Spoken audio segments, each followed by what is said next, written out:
YouTube kanal. I am serious. Tayo jibbas inni itti fakkaate. Naatoo YouTube saaroo.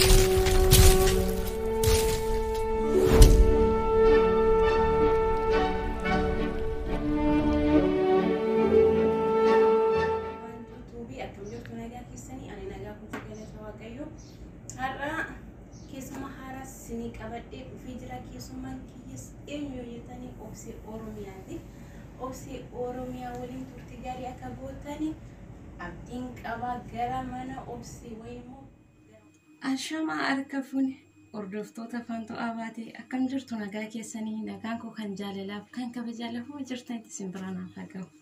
Har'a viidiyoo ajaa'ibaa saniif qabadhee dhufe mana Faantuu Abaateetti affeerraan qabaa affeerraa laaqana morbaataa garuu affeerra naagootee gaaffiif deebii baastinaaf ergitee jirti. Duraan viidiyoo na waliin hojjechuuf ture garuu haalli itti mijanne gaaffii kana dina ergitee tureera. Biyyaansi ji'aaf deemanatti fakkaate garuu natti hin tolle naaf hin mijanne viidiyoo hojjechuudhaaf.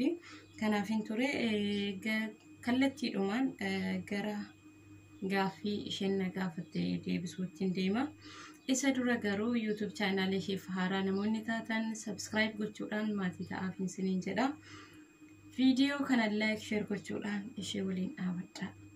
Maatii Faantuu Abaatee hunda keessa. Dirqama miti immoo. Gaaffii duraan dursee nagaan Waaqayyoo siif haa ta'u akkam obsee nagaa keetii jedha. Nagaa kooti galata Waaqayyoo atis fayyaa kee akka taatu abdiin qaba. Gaaffii tokkoffaa viidiyoo sinirra dheeressuun barbaanne kanaaf hin ariifadhe gabaasni gatee akkanaan hin jenne jechuudha. Okay, gaaffii tokkoffaa obseen eenyudha? Nuuf ibsimee of ibsimee eessatti dhalattee eessatti guddattee sadarkaa barnootaa kee aga meeqaatti barattee balaan fuuti gaaffii poolisii tole gaaffii na gaafattee kabajaan siif deebisaa kana durallee mana aastuutti dubbadheera natti fakkaate namni hin beekne hin jiru jedhee yaada. Ani obseen mucayyoo fuungee bareedduu shaggaa takka indree sangaa abbaan gaafa cabsee hormi jajjaamsaadha Oromoo miti wanta akkasiin jiru fokkisuudhaaf hin jechuun hin jiru ishii bareedduu fuungee. Ani obseen intala bareedduu fuungee kana caaluuf ibsuun barbaachisu natti fakkaate. Kanarraa kanaaf immoo kana dura viidiyoo hojjedheera kanaafidha afaan tokko dhiifama.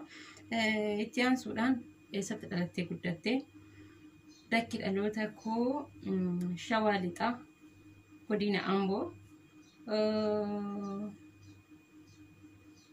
magaalaa Liiban Jaawwii jedhamtu yookiis aanaan ishee Liiban Jaawwii jedhamti. Duraan baabbicha ture amma garuu itti aanaa taate Liiban Jaawwiidhaan beekamni jechuudha yookiis baabbicha namoonni baabbichaan beektani. Achitti dhaladhee guddadhee sadarkaa barnoota kee aga 10tti baradhee 10 xumureera. Kolleejjii garuu jalqabee dhiise. Isaa booddee gara biyya Arabaa dhufee jechuudha. Gaaffii lammaffaa mormitoota siyaasaa keessaa eenyuun deeggartaa jedha. Paartii kamiyyuu hin deeggaru. Kan hin barbaadu paartii kamirraayyuu kan hin barbaadu nama uummata Oromootiif gaaffii isaa deebisee uummata Oromoo himimmaan isaa irraa agarsiisee uummata Oromoo kabachiisu du'arraa hambisu isaa kanan deeggaraa jechuudha. Hayyoota keessaa hin jaalattoota naan jette namoota sii tarreessuun qaba. Akka ija kootti kan ilaalu akka lubbuu kootti kan jaaladhu hin jiran. Garuu paartii siyaasaa kamiyyuu hin deeggaru. Gaaffii sadaffaa artistoota Oromoo keessaa eenyuun dinqisiifatta jedha. Isa kanas walumaa galatti hedduu isaanii dinqisiifadha. Asumaan bira siddar hedduu isaanii dinqisiifadha. Natti tolu. Nan jaalladha. Gaaffii arfaffaa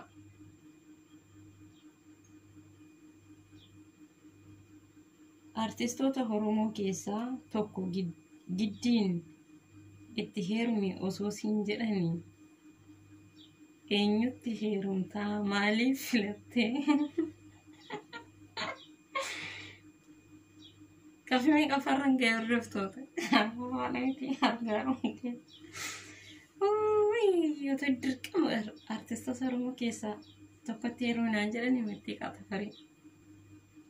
itti qaxafari hedduun jaaladha dirqama ta'e inaan jetti malee ko an artistoota keessaa heerumuudhaaf filadhee garuu dirqama ta'e itti qaxafari warreen lubbuun jiran keessa hedduu jaaladha argaaki gaaffii shanaffaa yuutuubii kanarraa eenyurraa jaalalli si qabee beekaa fanto boy akkasiin jedhu bishaan illee tonaan dhiyeessin gaaffii akkasii nama gaafatani eenyurraa na qabee beeka eenyurraa na qabee beeka dhugaa na qabeen beeku namni tokkorraayyuu jaalala obbolummaa otoo obboleessa koo isa dhugaa ta'e jedhee namoonni hawwu namoonni jaaladhuun jiranii durbas ta'e shamarran hin jiranii garuu namni jaalalli isaa lubbuu nafsee sun na qabee hin jiru jechuudha namni tokko hin jiru gaaffii ja'affaa yuutuubii kanarraa sagaleen isaa kan baay'ee sitti tolee yoo ijaan argite immoo kan sitti bushaa'e eenyudha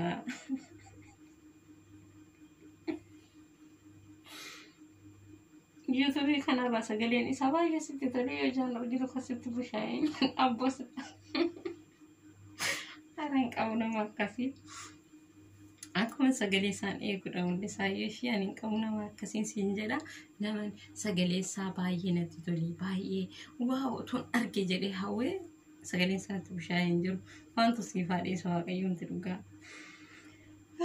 gaaffii kanaan booddee hafedha gaaffii cimaan jechuudha dhugaa rabbii gaaffii torbaffaa yuutuubii kanarraa namni ati baay'ee si jibbisiisu yookaan namni of tolu eenyudha of toluu fi nama baay'ee si jibbisiisu maaltu walitti fidee balaan boota kuni walitti illee dhufu nama of tolu namni kamuu jaallatee miti tariitiin jariisaa ta'uu danda'a jira miti namni of tolu jiraachuu dhiisuu mala garuu hin akeekanne dhugaa dubbachuuf hin jirani garuu hin akeekan tarii anaan obseen amma ana ofin tolu ta'uu danda'a namni of toltinaan jechuu danda'a so kana asumatti bira sii darba yuutuubii kanarra namni baay'ee si jibbisiisu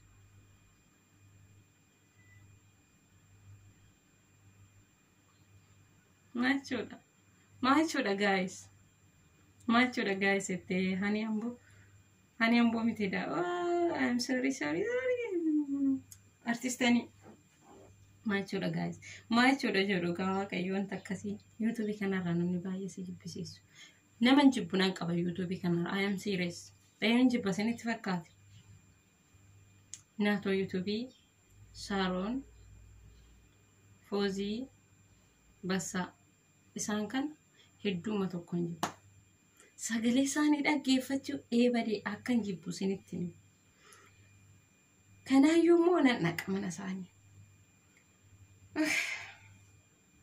otoo isaan yuutuubii kana naa gadhiisanii ba'anii jechuudha akkam akkan jedhu beeku gammachuu kun danda'uun siniin jedhee bar dhiifama naa godhaa faantu garuu dogoggoran dubbadhee bakka kana keessaa kutii naa baase poostiin godhinee jechuudha jarreen kana arfannan jibba baay'ee warra kaan garuu nan jaalladha namoonni jibbu jiraachuu danda'u garuu jiraate ana garuu argaa dhumachii እና ወለ ባገለት ጋፊ ከቶርባፋዳፍ ዩቲዩብ ከነራ ነም ባየ ጅብቱ ሰጀዱፍ ነምን ጅቡ ከሚኑ እንቀቡ ዩቲዩብ ከነራ ነሞንን አመለሳኒ ጅቡ ኒጅሩ ኡጋድበቹ ነሞንን አመለሳኒ ጅቡ ኒጅሩ አመለ ራጅቡ ሰና ነሞንን ከሳነ ቀየት ኒጅሩ አመለን ሳን ራጅቡ ሰና እትኔ ቤካ ከነራ ከነፍ ነምን ጅቡ እንቀቡ ጋድበቹ ነምን ጅቡ እንቀቡ ናትዬኮ ሳሪቾ በስዬ ፎዚ hedduun sin jaaladha namootan sagalee isaanii jira miti hundi keessan dhugaadha sinin jaaladha walis sinin caalchisoo jechuudha hunda keessan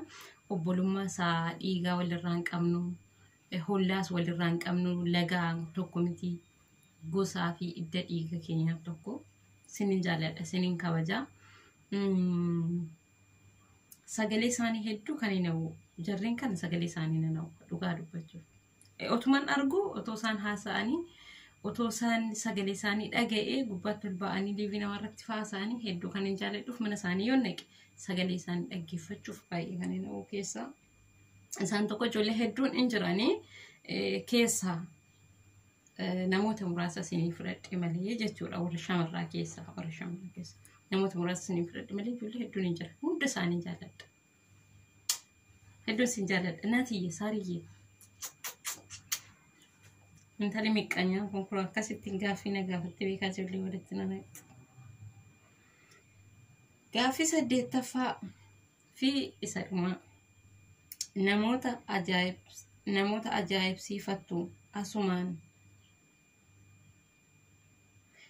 ajaa'ibsiifattu asumaan galateeffachuu ni dandeessaa naan jettee jirti. Namootaan ajaa'ibsiifadhu yeroo jedhu hunda isaanii nan jaalladha. Dandeettii hojii isaaniitti hedduu natti tolu. Bakka ajaa'ibsiifachuun dinqisiifachuun tokkuma. Namoonni garuu hojii isaanii jaalladhee amala isaanii jaalladhee akkaataa hojii isaanii jaalladhuu fi ajaa'ibsiifadhu keessaa namoota akkamitti fakkaate hin jijjiiranii fakkeenyaaf kan akka mootii miidiyaa ijoollee hedduu gargaaruudhaan hedduun isa ajaa'ibsiifadha.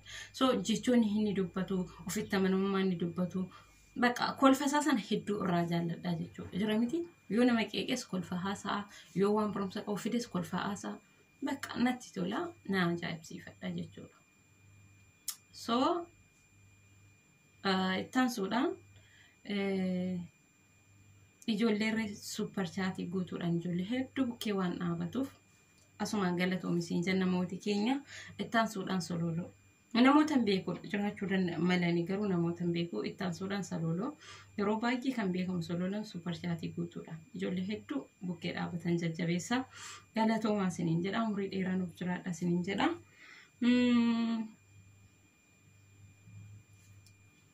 Akka ijoottis godhee namni nani ajaa'ibsiifadhuu fi galateeffadhu ni jira.